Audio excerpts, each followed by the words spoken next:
central banker would not be denied.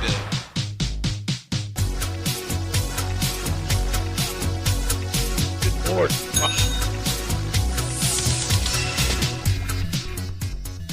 All right, ladies and gentlemen, welcome to Doomcast. My name is Charlie McGrath.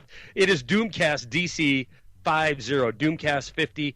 We are just 2 short weeks away from a 1-year reunion, and I will say this, that myself and my friend and my co-founder, Doug Owen, we've not missed a week. This is it. We're coming up on a year without a break in the Doomcast, and I want to welcome you to this broadcast, Doomcast number 50. Again, my name is Charlie McGrath. My co-founder is Doug Owen.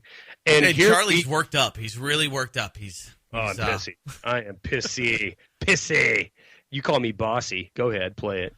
You know you need the jingle. I'm bossy. I'm the bitch y'all love to hate. Yeah, that's exactly right. That's exactly what I am. Doug Owen, listen to me. Listen to me right now. And you know what? If you go into the rearview mirror, everything's happened before. Everything's going to be okay. I'm going to freaking lose my mind. Because I got told by an RT news presenter 6 months ago that I was sensationalizing what's going on in Ukraine. I was being dramatic about it. And when Who was this? Let's name drop. Drop. I don't know. It's the fat dude who is on RT. I know exactly who that guy is. He's big. He's fat. He's a fumbler. Doesn't he look American? He looks American. He is American. No, man, he's not. He's well, maybe he is. He's living in Moscow. I know that, but he's in interviewing me on the topic of Ukraine 6 months ago, and I was talking about this is going to continue to get bloodier and bloodier. There's, it isn't a matter of destabilizing Libya, right, where the people are living in third world conditions due to the economic situation they're in. That the blame could be placed on the West for that matter. But still, the situation in Ukraine is completely different because of the actors involved, and it's going to continue to escalate and get worse. And I was told at that time, don't you think you're being a little dramatic here? Don't you think you're being a little bit of a sensationalist? And it's just continued to develop into this quagmire ever since then. I'm sickened to say that my commentary videos that I've continued to put out weekly on the topic, I'm sickened to say it developed today into this downing of the Malaysian Airliner. Another missing Malaysian Boeing 777. What did Boeing do? Who did they piss off? That's what I want to know. Why are They just built the best plane. The 777 is awesome. I've flown on it before, and it's an absolutely incredible plane. Prone to being shot down by Vladimir Putin, according to some people out here. Just let's give a little context of what's happened. I mean, we had the sanctions, executive order. Yeah. Well, let's go back. Let's go back way back. Time machine. If we had some kind of cool music that indicated traveling in time, this would be a good time to play said music. Yeah, it sure would. All right, now we're back. If we go back several months, we see a Ukrainian government that is corrupt as the day is long. There's no disputing that. Eastern European governments is a government that is dominated by oligarchs. It has always been that way, and it continues to be that way. However, regardless of the fact that only the uber rich come to power, where does that sound familiar from? As in our own form of governance. But regardless of the fact that it's corrupt or not, it was Ukrainian in nature. But several months ago, with yet another color revolution, we had $5 billion of U.S. taxpayer money and 60-plus programs that were implemented in order to topple that government so we could have civil strife, civil unrest, and eventually the implementation of the Poroshenko Chocolate King Western. Whoa. Sorry. Weird feedback on mine. Western-backed IMF-style government, which is what we have today. And unfortunately, for the last at least 2 months, this has left the front page of any Western newspaper. It certainly left any mention on the nightly news on the fill-in-the-blank alphabet news networks. But the reality of it is this situation continues to fester and get worse and worse, leading to what we see today, a situation where eastern Ukraine is in all-out civil war to the point where a domestic airliner flying at 33,000 feet flies over this region. Flies over this region and catches itself a missile that we don't know from where, either from Ukraine, the pro-Russian separatists, or from Russia itself, leading to the death of 200, at this point, as we record Doomcast number 50, 298 civilian deaths. It's a quagmire. It's disgusting. And in large part, we can thank 5 billion U.S. taxpayer dollars for bringing us here, Doug Owen. Well, yeah. I mean, there's a lot of money that went into this grand plan and bringing the Chocolate King into power, and we've had a stalemate. We've had a stalling in the U.S. agenda. But Shepard Smith is bringing us forward. This is the message. This is what people are receiving, and this is what I clipped this afternoon from my Fox television show. Let's hear it. So it's now believed that, according to American Oh, yeah. officials, Let me set this up a little bit.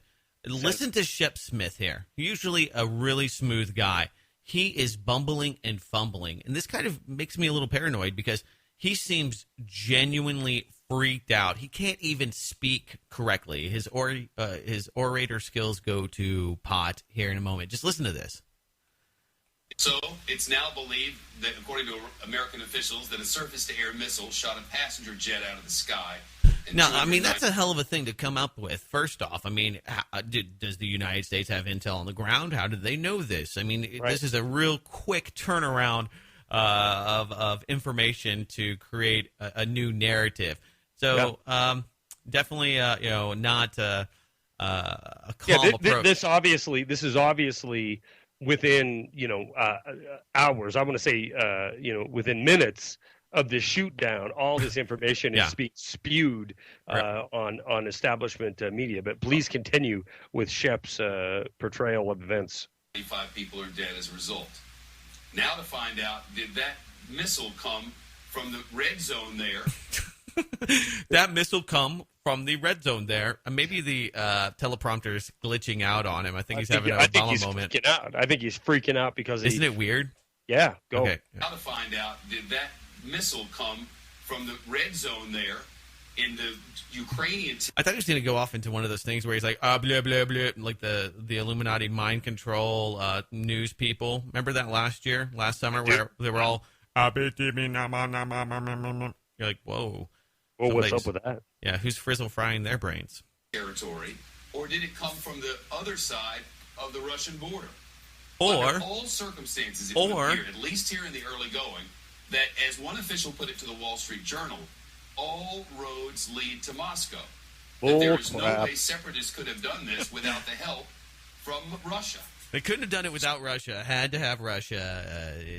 It's yeah, part of the imperative. It is very apparent to me. Doug Owen, this Ukrainian thing, as you well know, because I talk about it on the last several Doomcasts. If you go to Doomcast.com, there's some great rants there by you that I watched this week. Yeah, well, because I believe that the situation, and I have for months, that this is going to escalate into something far, far larger. I'm disgusted that it has taken the downing and the killing of 300 innocent people before the Western U.S. media will pick back up on this story.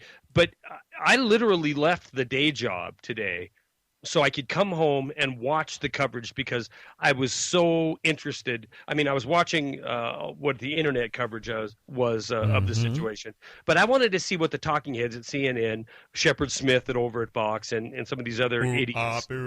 Red zone, whistle, something words, kind of almost like a Family Guy skit. But I wanted to see what they were saying, and they boiled it down to two choices. Listen, America. Listening to Doomcast, and hopefully sent to you by a concerned friend who's awake for the first time you've heard Doomcast. Listen to me. The choices being presented to you by the establishment media are the following. It was either A, Russia, directly from their territory, big fat missile shot up and knocked down that plane, or B, it was Russia through their spokesman inside of Ukraine and in the form of pro-Russian separatists. But don't be fooled. Understand this. Look at who would have something to benefit out of shooting down this plane, because the only other party involved and the one that would have the most reason and would benefit the most from shooting down this 777, this Malaysian airliner, would be the government of Ukraine itself. They had the technology, they had the equipment, they had the wherewithal, and they certainly had the motivation, and especially you're listening to this broadcast, maybe we recorded it on the 17th of July. Going forward from here, this will be somewhat prophetic. They will, you will see their motivation in the following days to bringing down this airliner, Doug Owen. Well, I think that's a pretty safe prediction. I think that it's really interesting, the other angle, and that is the possible assassination attempt of Vladimir Putin, who was flying in the region today in the very same airspace. So that would have been convenient, and it's one hell of a message, even if they didn't intentionally target Vladimir Putin's plane. Shooting one down that's pretty close in the vicinity sends a hell of a meta message to him, I would imagine. So it's going to be interesting because he's been pretty candid, and he's been speaking a lot, and we're going to hear more from him, of course, the response to the U.S. sanctions. And for you gun aficionados, you doomers out there, and I have been checking out the Ultimate Doom Gun, if you are a fan of Sega weapons and AK-47s and other Russian weaponry, one of the things that Barack Obama did through executive order last night is institute new Russian sanctions. So you should go through those. Oh, my God. Is Sega on there? Mm-hmm. Oh, yeah. Oh, Lord. It's going to affect some of you out there. It's going to affect mostly U.S. businesses. I mean, that is who is ultimately going to be hurt the most by this. And it's interesting timing. You also have just yesterday the announcement of the new rival of the IMF, the BRIC Bank. So some high-level meetings between Vladimir Putin and the chunky chick that runs Brazil. I can't think of her name. I don't Stop care. it. She's beautiful. You're beautiful to me. All you chunky women out there are beautiful. I'm going to tell you right now before it's okay. I'm going to tell you right now before we move any further. This gun gone ban. Too far. It's gone too far when they outlaw AK-47s in America. Yeah. It's time to go. It's time to strap it on. Kalashnikov is rolling in his grave, Charlie McGrath. Well, he's still alive, so he's probably rolling above his grave. But really? I thought he just died like a couple weeks ago, didn't he? No, take it back. Yeah. No, that did not happen. Did he? I think you might. One of us is out to lunch. You look it up while I tell who's going to be truly affected by this Sega ban, and it's our producer, Craig, who is in the market right now and thinking about getting himself and lusting over a Sega 12 gauge, which is a shotgun that has the same function as an AK-47. He's not going to be happy to hear this if he doesn't know it already. Guns and Ammo. Let's see. This came out in 2013. Mikhail Kalashnikov passes away, leaves AK-47 legacy. December 23rd, 2013. So we're only 19 months behind. Oh, my gosh. I remember this blurb. Here's the deal. And Craig just backed you up, so I got to believe it. He's dead. Craig says he's dead. You don't believe me, but you believe producer Craig. Well, I know you're not as big Twitter. as gun guy as me, and I'm embarrassed to say I didn't know that. And probably because I've been watching all these documentaries on Kalashnikov and the AK. I knew Stoner was dead. He's been dead for quite some time. Yeah, man. My heart breaks. It's epic, says Craig Simpson, producer of Doomcast. Not really sure what that has to do with anything. You but said okay. Stoner, right? Stoner's dead? Stoner's the inventor of the M16. Oh. Yeah. In Texas, they call stoners other things. What do they call them? Potheads. Oh, okay. All right. Well, anyway, back to Putin and back to this the ban. I find these sanctions somewhat interesting because there's many European EU members, I believe it's 9 of them, that want nothing to do with further banning or further sanctions, rather. Well, that's because their economies Russia. are directly tied to Europe, and so this this is a push. There's a lot of fence sitters in the New World Order. A lot of them in Europe. A lot of Euro skeptics. A lot of countries that got screwed into the euro. That the current regime is not thrilled with Barroso, central planning, Christine Lagarde. They realize the huge, I think, counterintuitivity of austerity and how that affects them, because they're the ones that have to institute it from Brussels. That's right. Go ahead. Counterintuitivity. That's a cool word. A and B. I believe you're 100% right. These Europe in totality, right? Even Germany, the powerhouse of Europe, they are, like it or not, believe it or not, they are somewhat tied at the hip with Moscow. They rely on that inexpensive Russian natural gas that flows right through where? The embroiled Ukraine. And so you mentioned fence sitters, and it's very accurate, because there is a lot of countries around this world who are fence sitters, especially when it comes to sanctions against Russia. So what better way – wait, let me rephrase that.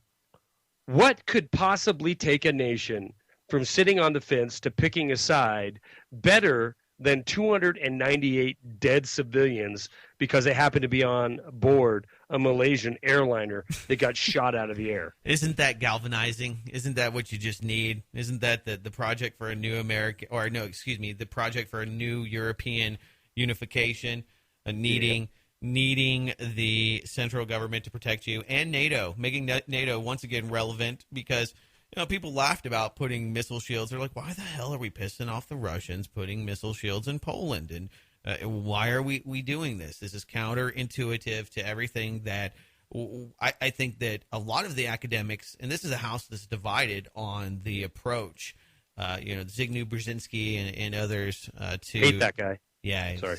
And I hate his daughter, and I hate her co-host, Joe Scarborough, on The Morning Joe, which is just such an obvious name.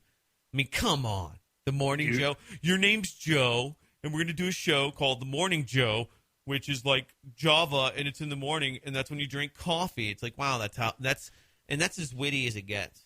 But this has always been the game plan. I mean, there's always been the isolation, encirclement, and control of Russia, and that's the Brookings institutions. That's the old line of logic. And then there's also the international players and big money and financiers that see the world much differently. They see untapped open markets. They see the potential for new customer bases. And there's a lot of people in Russia. There's a lot of industry and resources to be exploited. So I don't think that everybody wants to close the tap. And then the alternative is who? The IMF, the United States, or the never-ending U.S. taxpayer tax base propping up your country. So with the advancement of the new BRIC bank, which I think that's the biggest deal here. That's the biggest X factor. We also have Boeing taking a hit, and Malaysia, where the last CIA missing mystery plane flew away.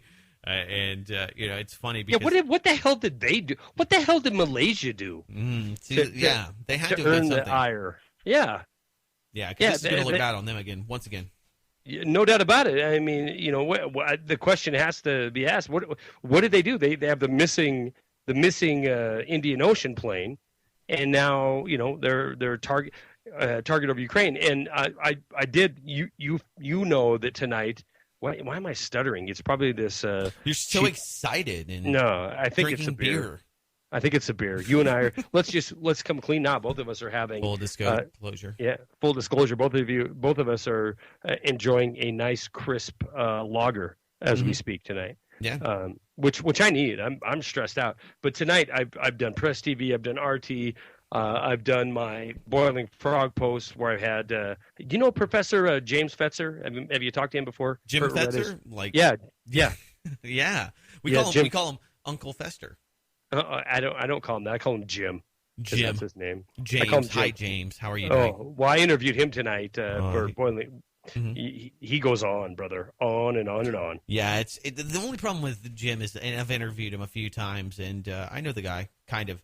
as far as, you know, anybody that, you know, discusses topics with other people on the internet. I mean, we haven't had dinner or anything like that, but he just has so many facts that he bombards you with that creates this, you know, that you can't really, you don't have time to fact check anything, and you're just trying your best. It's like Webster Tarpley. Wait a minute. It sounds like Doug Owen, master of facts, dumping them out, spewing them, if you will. I try not to. I try to make it palatable. But that's the only thing about Jimmy. I mean, like you said, he can go on. It's just when you talk about the JFK assassination, I mean, that is his bread and butter. You want you just. I mean, it's an easy interview. You sit back and just listen.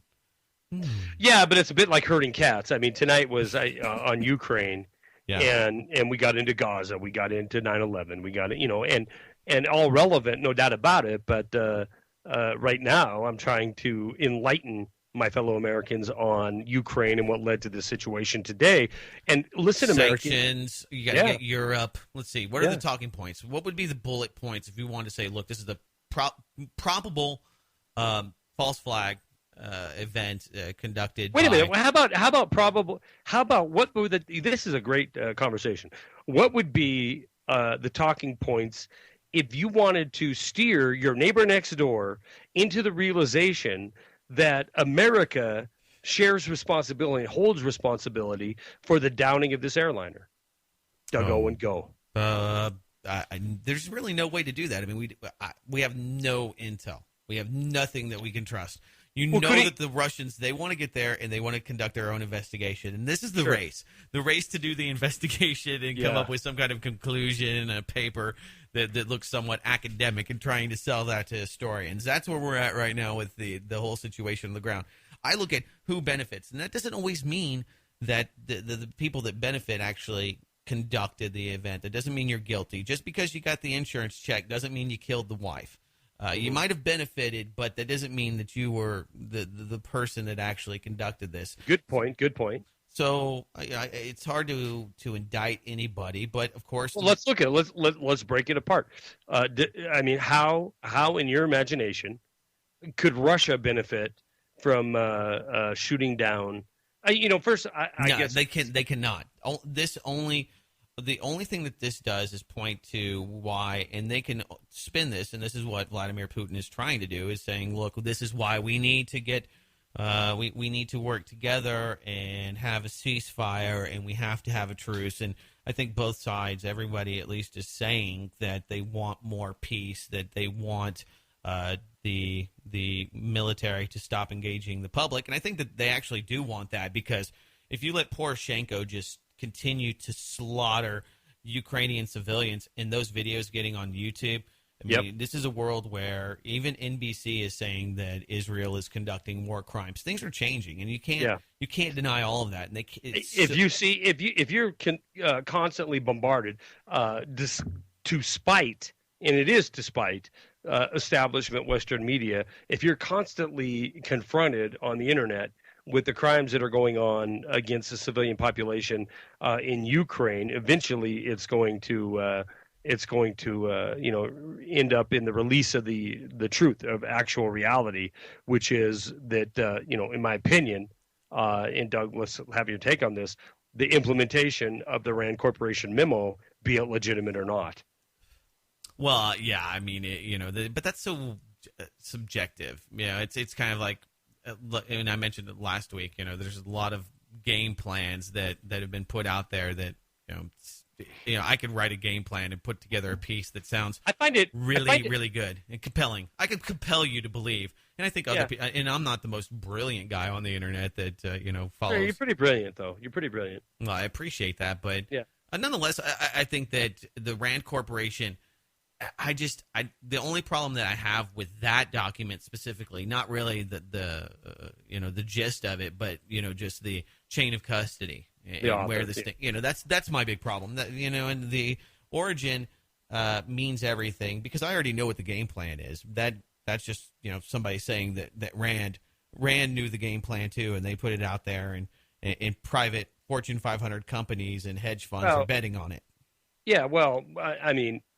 I guess regardless if they put it out or not, which I mean, I'm still inclined to think that this was legitimate. I think it was talking points or bullet points for a PowerPoint presentation on what to do, or at least if it wasn't directly meant for the Chocolate King's government, it was meant as a potential game plan to follow, even if it was designed for the State Department and rather than the Poroshenko government. But regardless of who wrote it, the facts are the encircling of this region, the bombardment of the civilians, the increase in the full court press that we've seen. If you were following this story before the airliner shoot down, that's exactly what's happening. We've seen the absolute increase in Kiev and its ability to conduct a war, which they seem to have none of prior to their alleged ceasefire a few weeks prior.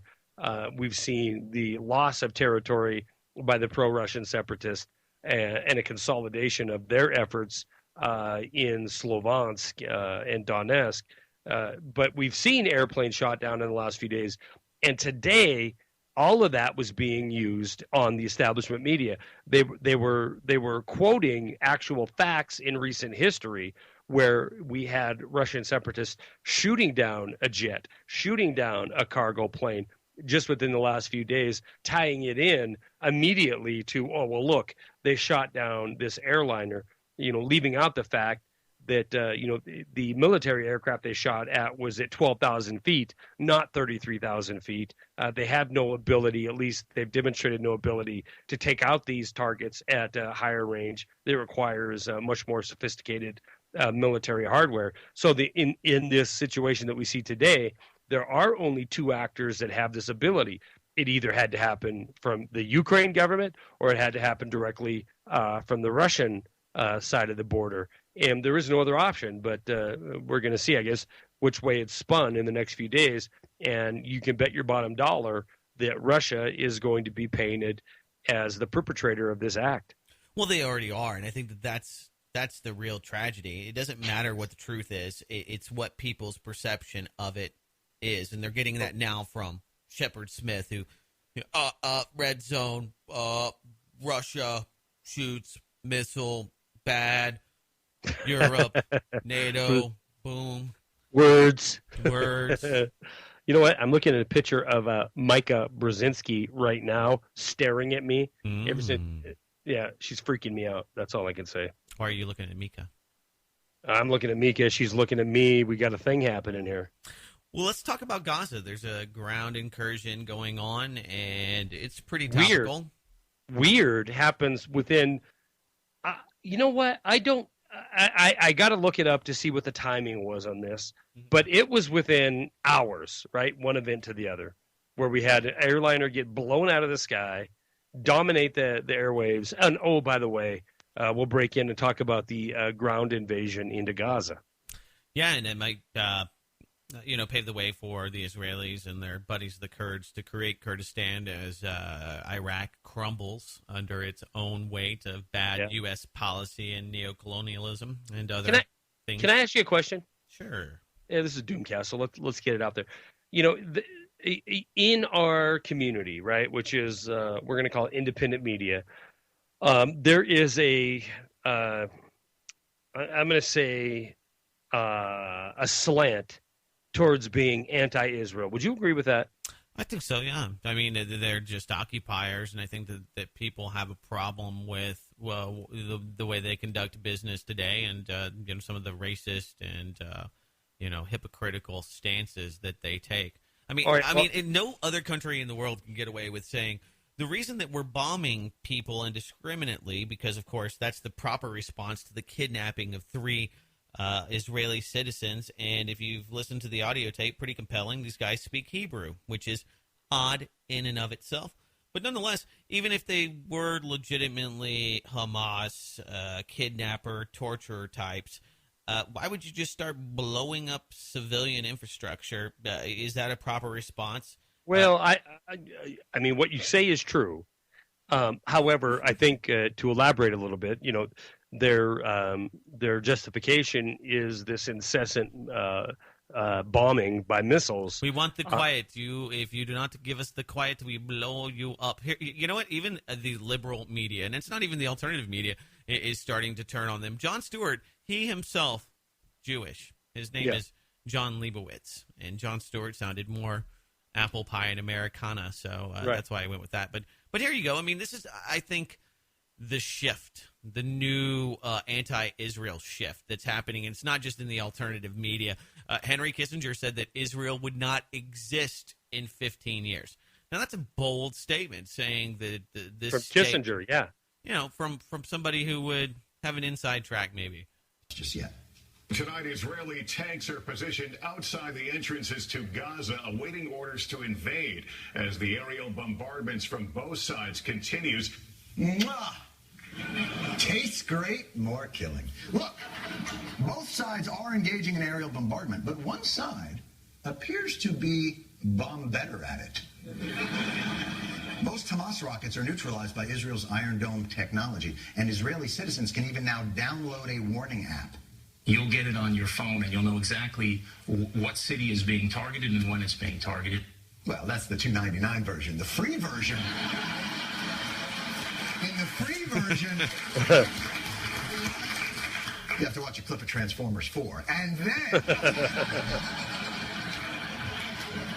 if you can get it off the screen, they'll tell you where the bomb is coming. So Israelis seem to have a high-tech smartphone alert system. How are the Gazans notified? Basically, a small mortar explosion on the roof of a building, which serves as an Israeli warning of an upcoming airstrike.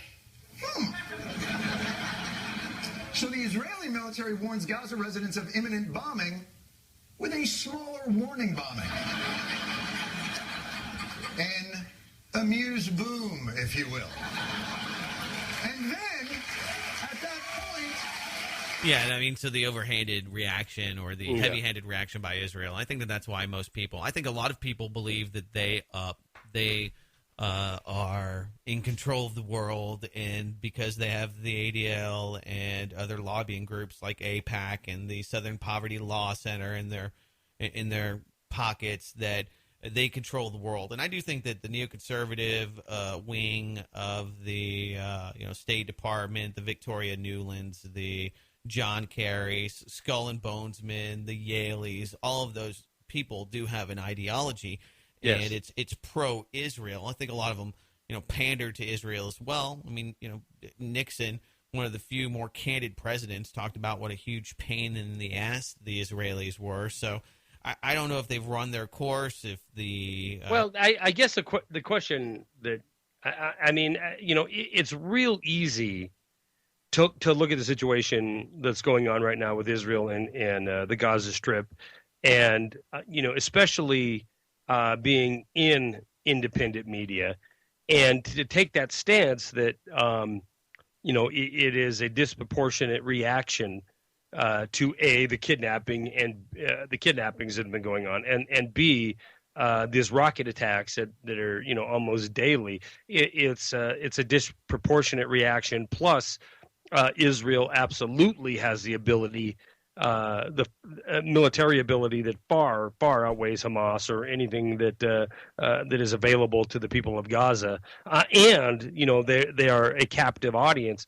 They can't leave. I mean, you're having a humanitarian crisis. You have upwards of 100,000 people trying to get out of Gaza, and some interesting reports that the Israelis are firing experimental weapons at the Gaza civilians, say doctors. Now.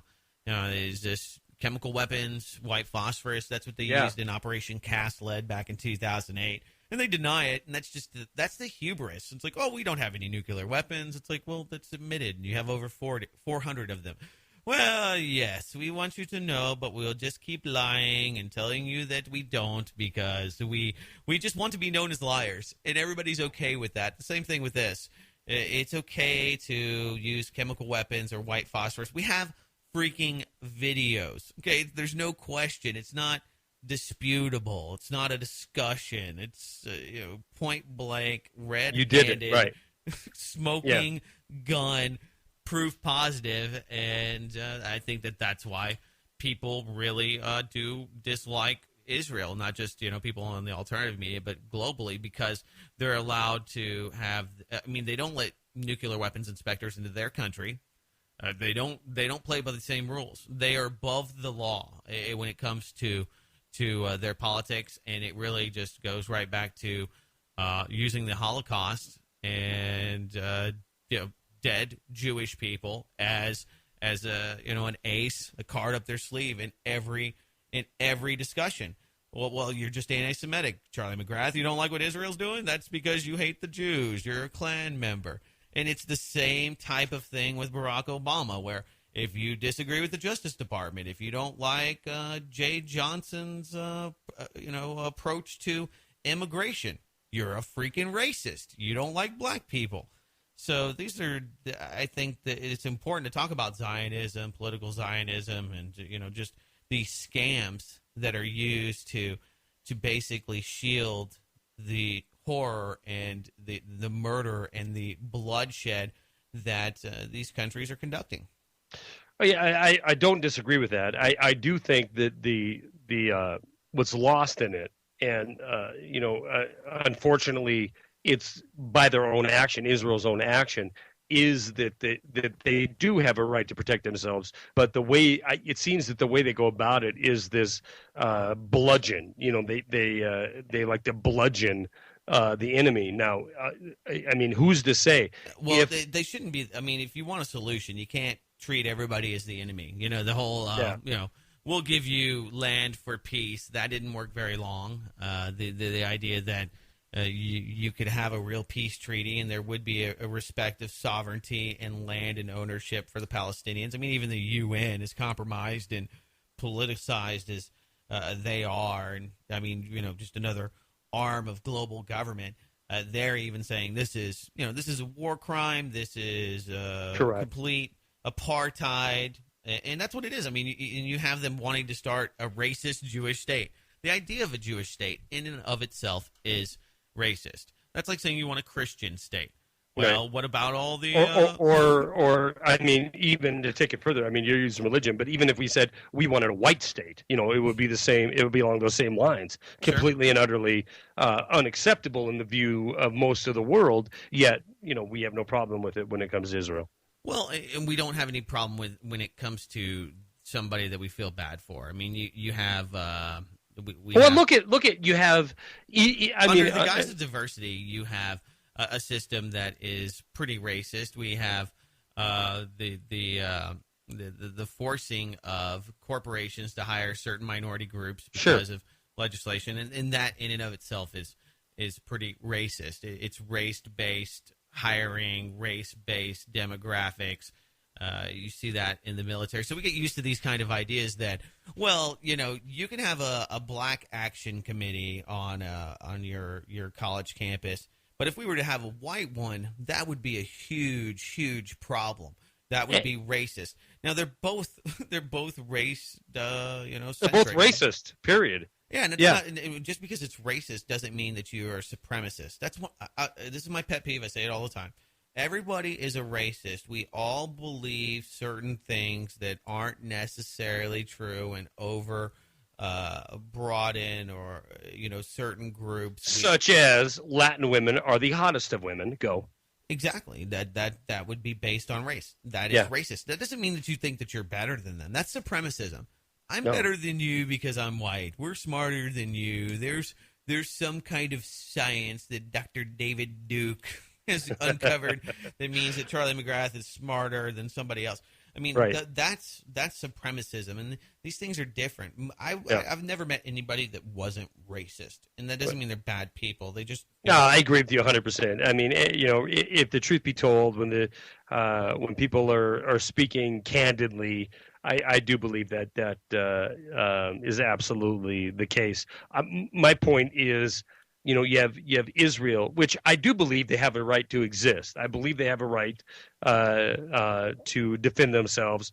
But if you take something, Israel, who is based on a religion and they have their own land, and we support it wholeheartedly this is the whole thing. This is the whole deal. Hold on. They believe God gave them that land, and that's why they get it. I mean, Yeah, okay. But you can't have God as your real estate broker. That's never going to work. God doesn't say, well, all you've it certainly doesn't work for ISIS or ISIL. It doesn't work for them to claim that they have the right to establish land that is made up for and will obey the law of Muhammad. Right? I mean, so it doesn't work. It doesn't work for them when they try to establish an Islamic state. Yet we condone and support an Israeli state, a Jewish state. That's true. That's true. That's just one of the many. I mean, that's the paradoxical world that we live in, and that's why people are okay with it. If you're okay with certain things being unequal, and that's the reason that I guess such as Anglo people, the white people in this country say, well, black people were treated so bad by the whites, and through segregation, we've really hurt these groups, and even because of racism, we have constantly seen a creation of poverty and ghettoism in the black community. So to make that right, to fix that problem, to right the wrongs of yesteryear, we're going to do something that isn't fair. It's not right. It's not based on science or even, giving somebody the capitalism. It's not based on anything other than we're going to create this handicap system. We're going to, and the same thing for Israel. Well, they're the little guys, and I hear this all the time. Israel, they just want such a little tiny piece of land, and look how much the whole rest of the Middle East is there. The whole rest, and all they want is this little tiny Jewish speck in the sea of brown, and that is the justification for burning people's property, their olive groves. It's for killing their children. It's for basically going and creating these faux archaeological sites that say, well, we found Jewish artifacts here, and we're going to have to go ahead and get. And they use eminent domain, just like they do here in this country. They're like, okay, your house is now part of the Jewish Museum's ownership, and then they just rent it out to settlers. And so it's so if you think that that's okay, and all the other hypocritical things that go on are okay because it rights the wrongs of yesteryear. My God, I mean, that's what we have. We just have this crazy, and people won't talk about how that's unfair and unequal. Well, it's somewhat equal. It's fixing things. Okay, I don't see social engineering people. Now we're socially engineering society to think that is the proper way to socially. Why are we experiencing the Semitic guilt? Why do we have to have this guilt? I don't have any guilt. I don't. No. I'm saying as the United States and this never-ending financial support and turning a blind eye on atrocities. Why do we have to have this guilt? We didn't partake in the whole. I mean, in fact, we could say that if it wasn't for the Western world, if it wasn't for the United States, this atrocity would have been far, far worse. So I guess I don't. Israel lets us keep nuclear weapons in the Middle East, and they have that race card. That's big of them. Thanks, Israel. I appreciate it. And it is, what's going on right now. 200+ deaths to one. The cattle herding mentality that occurs inside of Gaza. The people. I don't really care about Hamas. I really don't. I really don't care about the government of Israel. When it comes down to people, it's just like Ukraine. You're having innocents being destroyed for the want of what? That's what it boils down to. For the want of a propagation of an ideal that is unfair and unjust from the get-go. Yeah. However, I will say that Latin women are definitely hotter. No doubt about it. Racist prick. Whatever. Yeah, well, it's true. Right. I can't help the truth. If you go to Doomcast.com, great video called "This Land Is Mine," and it talks about all the people. It's a little cartoon. I think it's really powerful. It's about it. It's hilarious. Well, awesome. I shouldn't say hilarious. It's not that funny, but it's the history of Gaza and all that have killed and said that God had endowed it to them, and that's why I said that God is not your real estate broker. Cannot use. Let me ask you, what is the next? I mean, Doug Owen. This is Doomcast 50, and there's some doomy crap on this very day. I mean, what does Doomcast 51 bring us? I mean, we could, and I know you kind of like to look at the more positive side of things, but I'm telling you, man, Ukraine is still just getting warmed up. And I should say Ukraine. I should say East versus West is just getting heated up, and this land incursion, this boots on the ground inside of Gaza. I mean, I don't think it's going to be a quick in and out like we saw in 2008. I mean, things are getting really freaking ugly. Well, the incursions into Gaza are not anything new. They've been happening with the current Zionists, the Israelis, and the Palestinians since 1948. Since the ousting of over, almost 2 million Palestinians when they left that fine year.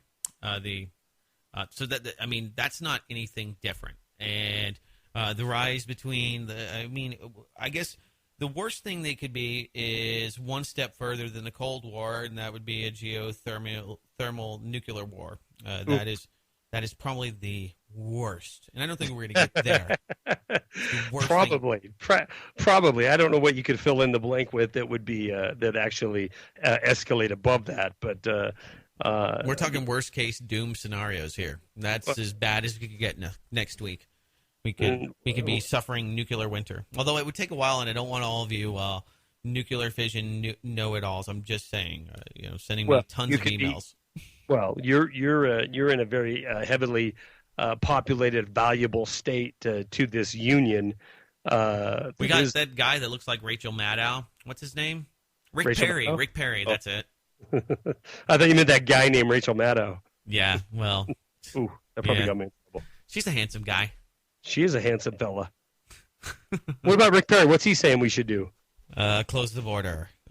Give the government more money. Institute biometric ID. Vote for him for president.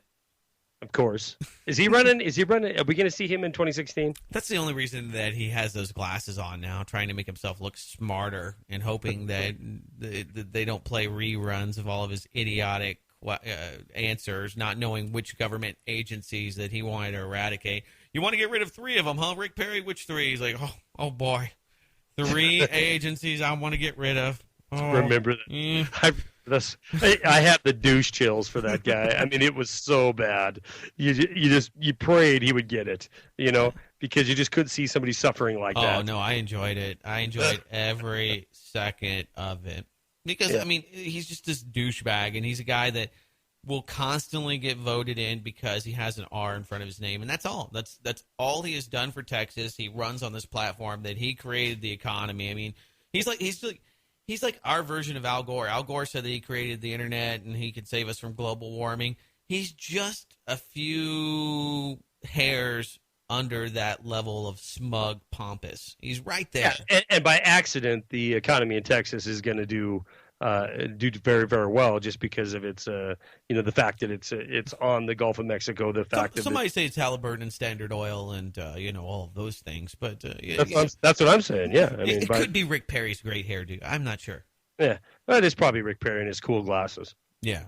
Now they look so smart. He's putting together packages. It's just hilarious because they have all these pictures of him. He's got folders and papers, and he's putting together his comprehensive immigration plan, which is completely silly. And I've said it many times. You cannot fight the free market to a certain extent. The black market's even more powerful. As long as there is a demand for illicit drugs, human slaves, all of the other things that are sold and cross the border, you're going to have problems. And now technology just makes it that much better. I mean, you can buy a quadcopter for a few $100, and before you know it, I can fly cocaine right over that South Texas border, no problem. Not that Doug Owen is endorsing flying drugs across the border, but it could. That's my backup plan if Doomcast and the day job doesn't work out. So. We're quickly running up on an hour, so I want to give a couple of quick thank yous. Very, like I said, very interesting week in Doomcast, and it just happened to be all hit the fan the day we recorded it with what's going on in Ukraine. And I apologize for my voice cracking here, but it's been a long day, as well as what's going on in Gaza. But I do want to thank some listeners. I have a listener I want to mention, as well as Doug has one he would like to mention. But James in Italy, thank you very much for your kind $50 donation. I will read this real quick. He says, "Hi, Doug and Charlie. I love your shows, especially the Doomcast. Keep it up as long as you can. Warm regards from James in Italy." So thank you very much, James. We will keep it up as long as we can. And I appreciate your support, and I appreciate everybody's continued support, Doug. I don't think we've had a donation from Italy. It's really cool. Thank you. It's the first one. Yeah. Berlusconi. Let's go north. And this came from Andrew. "Hey, Doug. I am, like the subject says, it says a new awakened Canadian. It says, I've been listening to and loving your show and Doomcast. My question is about the Canadian part of all of this. I can't really seem to find out anything regarding my government except the obvious, like that the Bank of Canada is owned by the Crown Corporation and the Queen owns all the land in Canada and much more. Her and her good little buddy, Queen Beatrix." That bitch. Sorry. Bitch. But I was wondering if you could tell me more or do a show on your neighbor to the north. Ooh, that's a great idea. Direct me to a podcast site that deals more with the Canadian contingent of the Elites plan. Thank you. And it's a great question. I don't know. That is a great question. I don't know. Stefan Molyneux, I know he's Canadian, but he doesn't focus a lot on Canadian politics. No, he doesn't. He's more global in nature. Libertarianism, or anarchist, I would say. But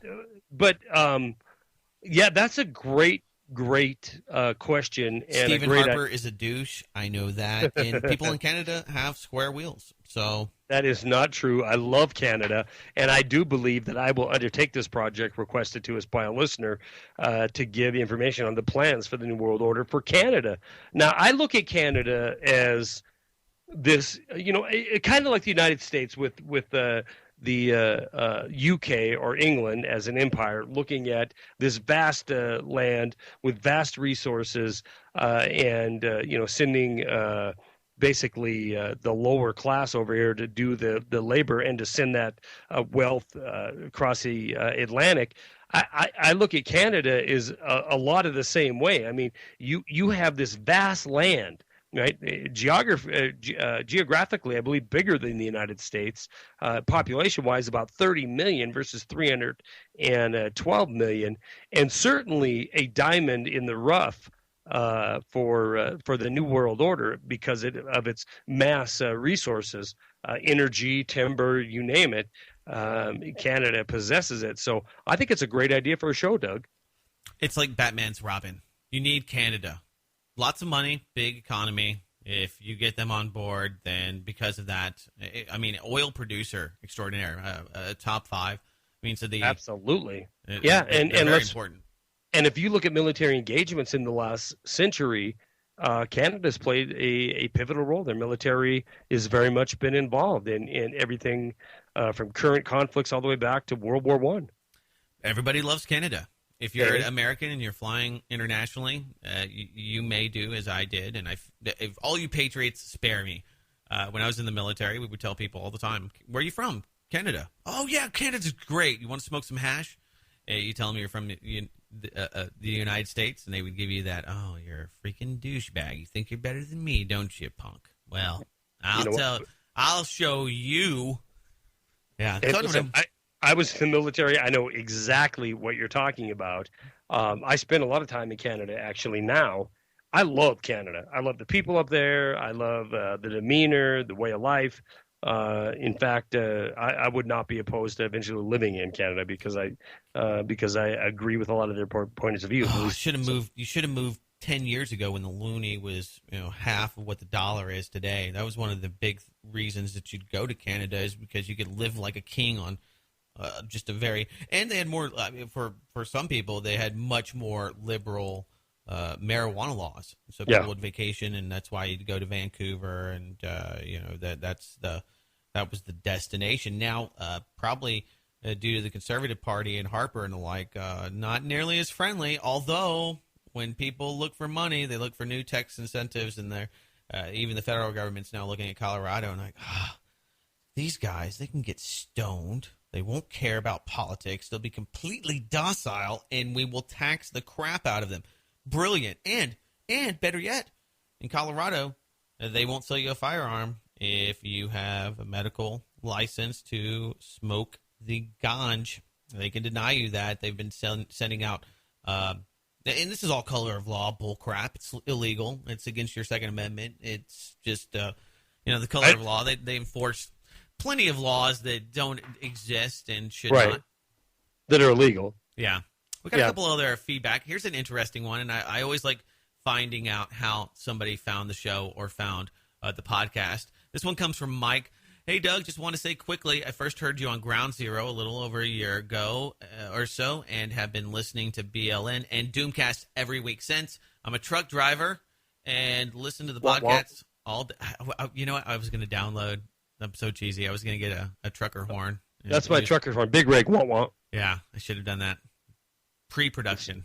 Requires a lot of time. I mean, that's all right. Listen. I'm going to do it for you right now. Big rig, womp. Womp. Yeah.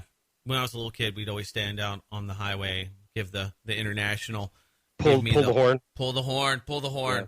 And truckers would do it. We're like, yeah, you're freaking awesome. Yeah, anyway, I hear you. Anyway, so tell me more about Mike. What did Mike have to say? I find these two programs to be the most professional and well-articulated that I listen to. Thank you very much for the dedication you give to them. Yeah, and my only critique would be that I miss the 2-hour BLN program. Because I know most people listen on their drives to and from work, but as someone who drives all day long, I wish it was still 2 hours. Oh, my God. If we cater, Mike, thank you. Love you. Thank you for listening. But if we cater to the truckers, we would be doing this 15 hours a day because you're all lying on your logbooks anyway, and you're driving longer than you should be. But I understand. Thank you for the support. And thank you for not being high on crystal meth and listening to the podcast. And running into my car when I'm going down the highway. Yes. Thank you for not killing us and sparing all the biker lanes, all the bikers that we have here, not like Harley Davidson bikers or Hells Angels bikers, but this is just great central planning, and it doesn't matter that it's not safe, it's ridiculous, and it's pointless. They've been putting these bike lanes all over Austin. Oh, my God. And they've got them in the middle of, highways. They want people to die is what the thing is. And we have the same thing here in Bozeman, Montana. I have this discussion every day. Look, and I'm somewhat of an athlete. I absolutely believe in staying in shape. But we have bike lanes in places that are going to get people freaking killed. It takes a leap in logic, and you know that somebody's just got that Agenda 21 money or whatever it is. We're going to do this because it's going to get a tax incentive for being sustainable from the green government, from the tyranny of good intentions. It's going to be great. No doubt. And here's something else. They're like, well, this is the sad yet true yet insightful reason. They said, well, as people get poorer, they're going to be riding their bikes more. That's a great point. And that's funny because every time when I drive to work in the morning at 6:30 a.m. trying to go to a job that's productive, I'm almost killing many people that are riding in these so-called biking lanes that they use the bike. What's alleged biking lanes? They use the biking lanes when they're convenient to bike, but then they use the crosswalks when as they are walking pedestrians.